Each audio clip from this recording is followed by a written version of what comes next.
Hey guys, how's it going? Hope you're doing well. My name is Crown, and today I'm going to read you some very interesting stories that I hope that you're gonna love. And now, without further ado, let's go!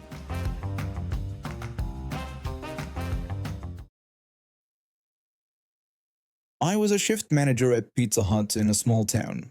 Our store was struggling financially, but I was training for the assistant manager position, learning inventory, financials, scheduling, the works. It was a pretty great gig.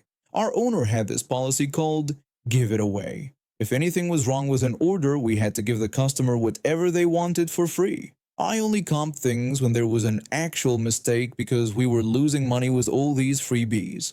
Being the only affordable pizza joint in a small town meant we were constantly short-staffed. I didn't mind though. I'd jump in and do whatever needed doing alongside my team. I wasn't above any task and my staff respected that. One night we got absolutely slammed. Some local event, football game, tractor show, or something equally small town had everyone wanting pizza. The phones wouldn't stop ringing and our oven was backed up by at least 6 pizzas. We could make them faster than the oven could cook them, which created a bottleneck. One of my waitresses was running around trying to handle both the counter and the phones. She grabbed one call while ringing up customers and started our greeting when the person cut her off. The caller wanted to speak with a manager immediately. My waitress called my name and waved the phone at me. I took it while cutting and boxing pizzas coming out of the oven. I asked what the issue was. The woman said she had been calling for 3 minutes. I asked again what her issue was. She repeated her complaint about waiting for 3 minutes and then gave me her delivery order. I said sorry for the wait and took her order details. When I asked how she wanted to pay, she said the order should be free. I told her payment was required for the pizzas. The woman said because she had waited for 3 minutes on the phone, her order should be free. She also wanted her pizzas to arrive within 45 minutes despite our busy night. Then she hung up on me. That's not how our give-it-away policy worked. We had nearly a 2-hour backup of orders because our oven couldn't cook any faster. First come, first served. And I wasn't sending my driver out to deal with this woman. We country folk can be unpredictable, and something told me this wouldn't end here. The rest of the night went smoothly. Business slowed down and we started on dishes and closing procedures. My best friend was one of my cooks, and at this point, it was just the 2 of us left in the store. I was counting down the register with the doors locked when I heard banging at the front. I saw a woman pounding on the door. I pointed at my wrist and mouthed, "Closed," trying to tell her we were done for the night. It couldn't be that simple.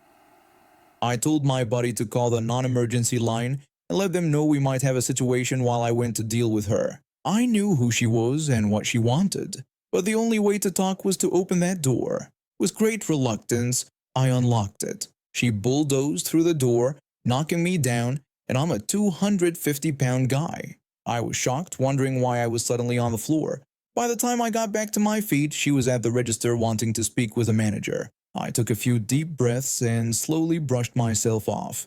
I walked over and told her I was the manager. I said we were closed and asked her to leave, warning that she would be escorted off if she refused. The woman wanted to know where her pizzas were. I said I didn't know what pizzas she meant, noting that we had been closed for about 40 minutes. She said her pizzas were supposed to be delivered 4 hours ago. I told her our driver had confirmed all orders were delivered, but we were closed and I couldn't help her right now. When she again wanted to speak to the manager, I repeated that I was the manager and that she needed to leave. I heard my buddy in the back working on dishes, and I knew help would arrive soon. When businesses call around here, the police respond quickly. I was trying to figure out how to stall when I spotted those bright LED headlights that only police vehicles have coming down the road. No flashers, which was disappointing. I kept repeating that we were closed and couldn't help her. When the officers got out of their SUV, I motioned them in. The woman was yelling about the injustice in the world and having to wait for her pizza. One officer tried to get her attention. She kept yelling, not even hearing him. The second officer spoke louder, again trying to get her attention. She yelled, "What?" before turning around and seeing the badge. Complete silence fell. I heard dishes clattering in the back as my buddy tried to watch. Things get a bit fuzzy from here. She was arrested for disorderly conduct and assault after the cops reviewed the footage of her barging in. She wasn't yelling anymore, but she kept saying we owed her pizza. The officer had to ask if she'd paid for a pizza, and I told him no, she expected it for free. I ended up leaving work about 15 minutes late, and she spent the night in jail. Seemed fair to me. She was drunk, and I did drop the assault charges, though I said she was disorderly. She just got a fine in the end. The whole thing ended pretty quickly. She came back later to apologize, but the general manager was there instead of me. I never saw her again, but I bet she thinks twice before wanting free pizza for having to wait on the phone for 3 minutes.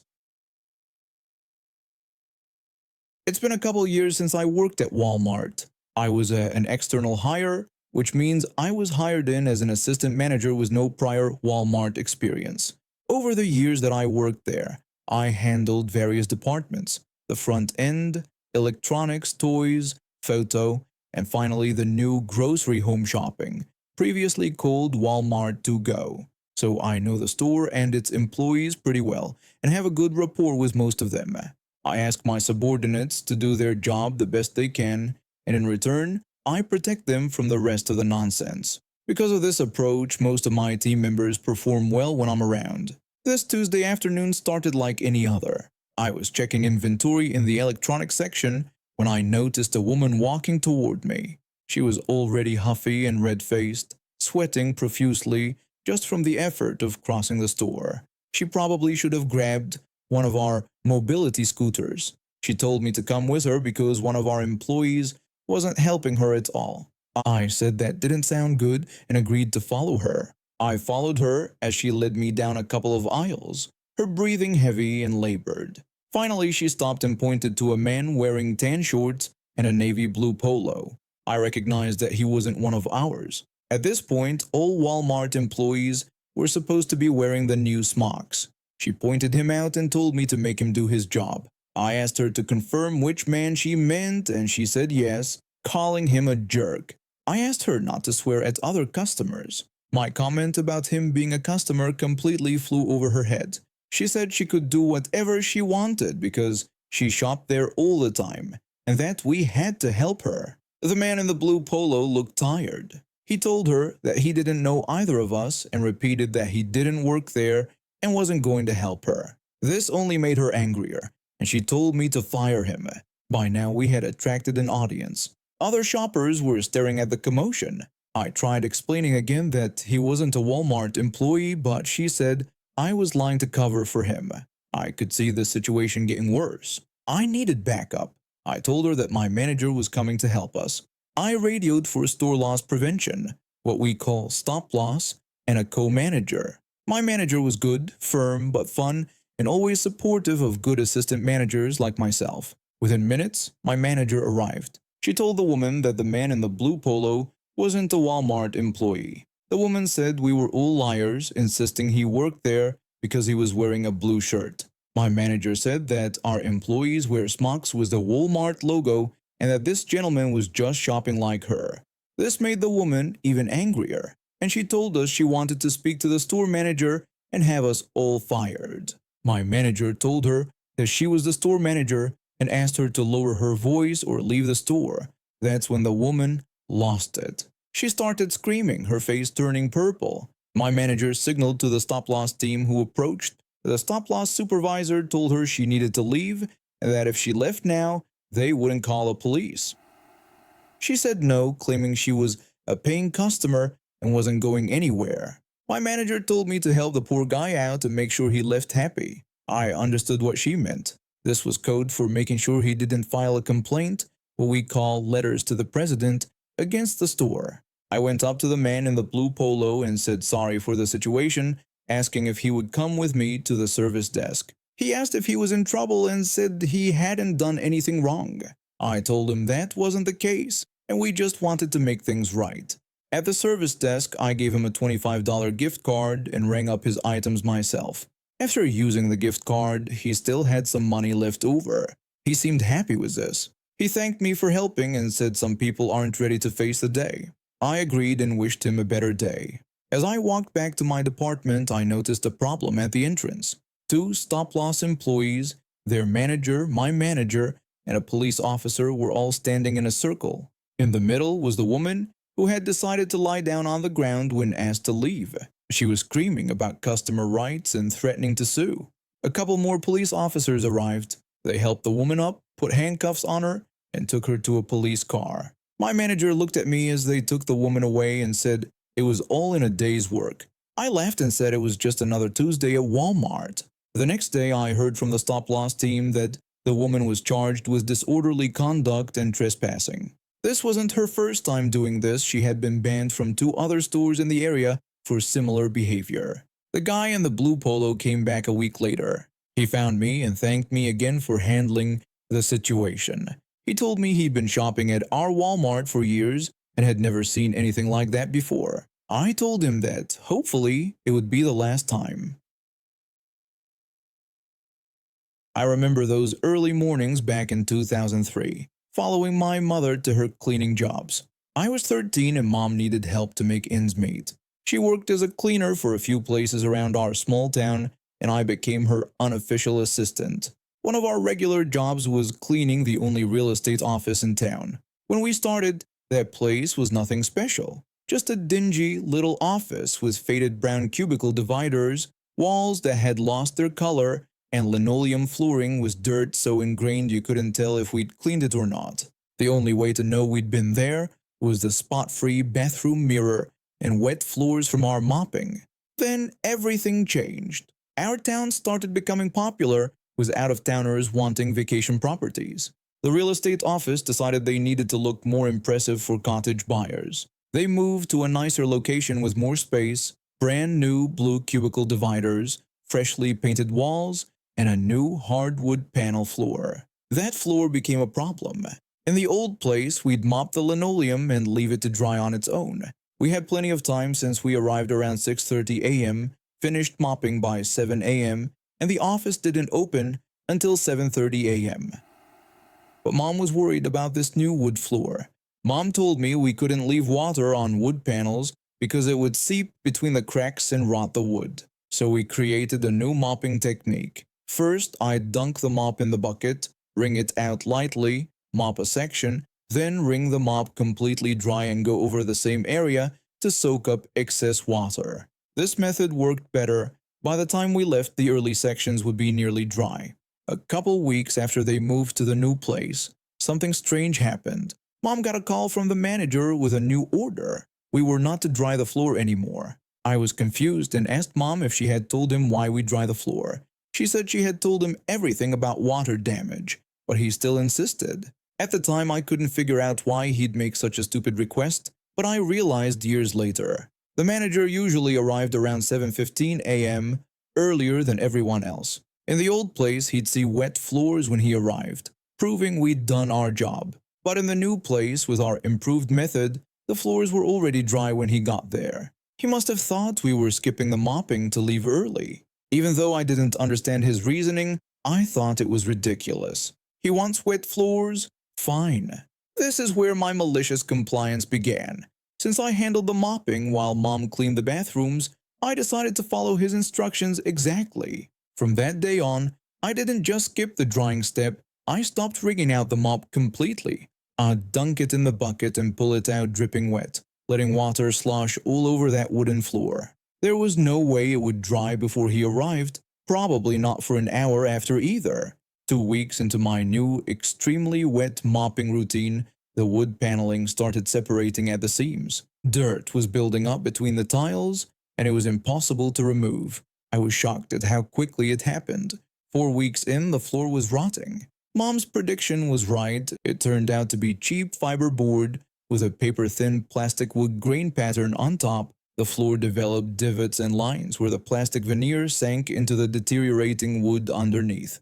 These crevices trapped dirt, making it look even worse. The floor, not even 2 months after they'd moved into their fancy new office, looked worse than the old beat-up linoleum one.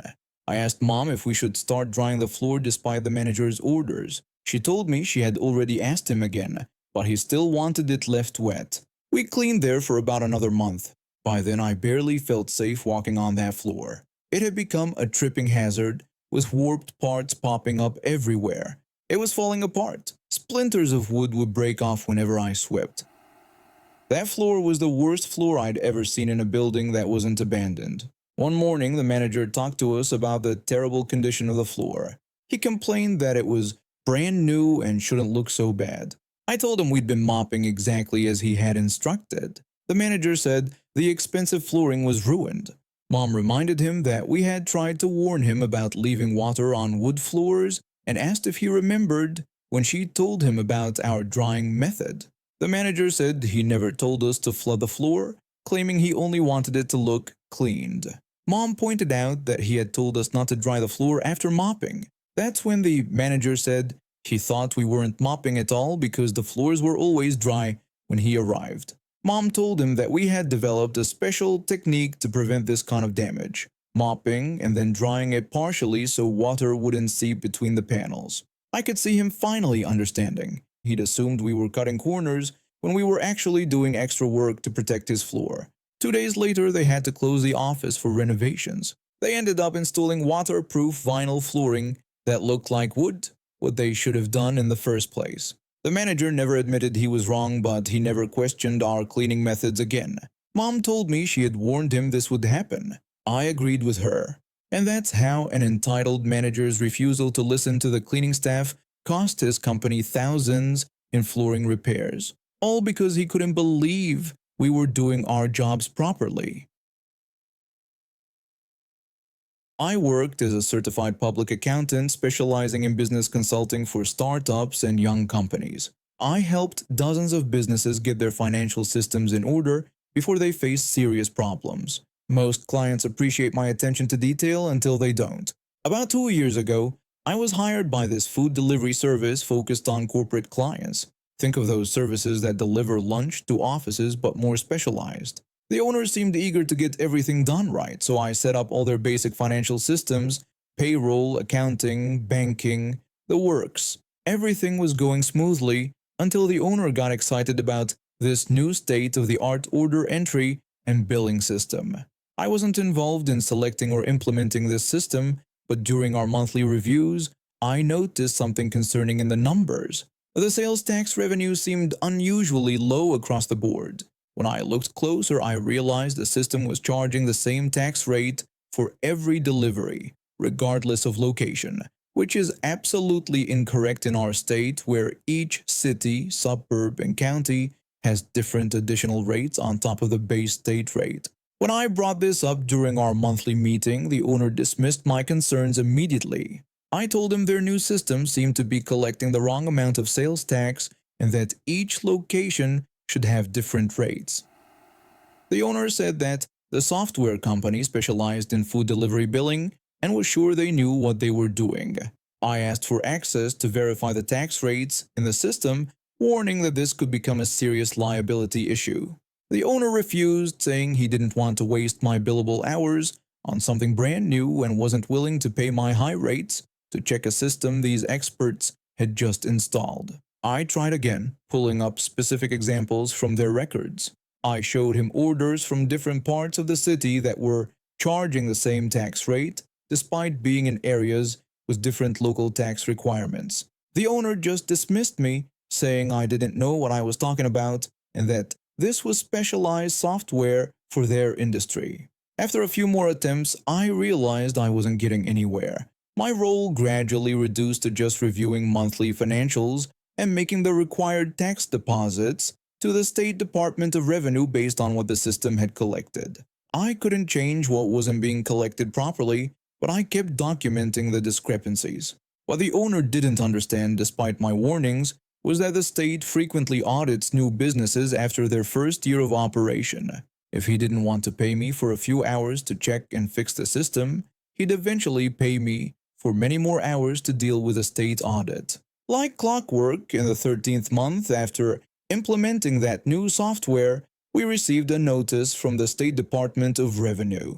An audit of the company's sales and use tax payments was scheduled for the following week. When I called the owner, his tone had changed. I told him about the audit notice from the state and mentioned that I would need to prepare all the documentation they were requesting. He asked how bad I thought it would be. I reminded him about the tax rate concerns I had mentioned previously and warned that it could potentially be very bad. He just told me to handle it and keep him updated. The audit was as thorough as I expected.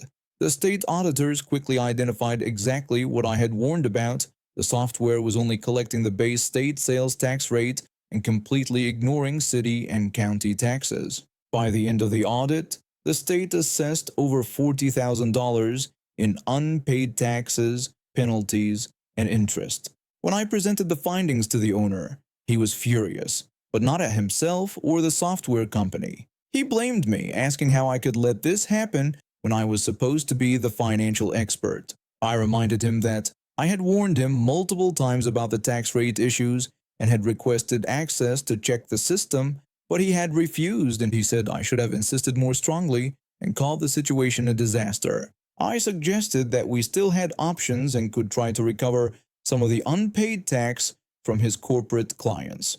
The owner reluctantly agreed, so I spent the next few weeks contacting their larger corporate customers. I had to be firm with many of them. I told them our records showed they were undercharged for sales tax on their food delivery orders and that the state had assessed us for these unpaid taxes, so we needed to collect the correct amount. Many clients initially pushed back, saying it wasn't their problem since they had paid what they were billed. I had to tell them that it actually was their problem, and if they didn't pay the correct sales tax to us, I would need to report them to the state for non-payment of use tax, which could trigger an audit of their company as well. This approach worked with most of them. We managed to recover almost half of the assessment, which was better than nothing. Throughout this process, the owner became increasingly hostile, blaming me for not forcing him to address the issue earlier. After we collected as much as possible from the customers, the owner called me into his office. He told me he thought we needed to end our consulting arrangement, claiming I clearly didn't protect their interests. I told him I had documented my warnings about the tax rates in multiple emails and meeting notes, and that I couldn't force him to give me access to the system. He said a real expert would have made him understand the problem, then told me to clean out my things and send my final invoice. I left that day knowing I'd done everything professionally possible. My final invoice included all those billable hours for handling the audit that the owner had been so determined to avoid. In the end, his refusal to spend a few $100s checking the system cost him over $20,000 in unrecoverable taxes, penalties, and audit support. I later heard through industry contacts that he also had to pay significant fees to the software company to update their system with the correct tax rates, something they apparently charged extra for as a custom configuration. And now we have reached the end of today's stories. Thank you for watching, and see you next time.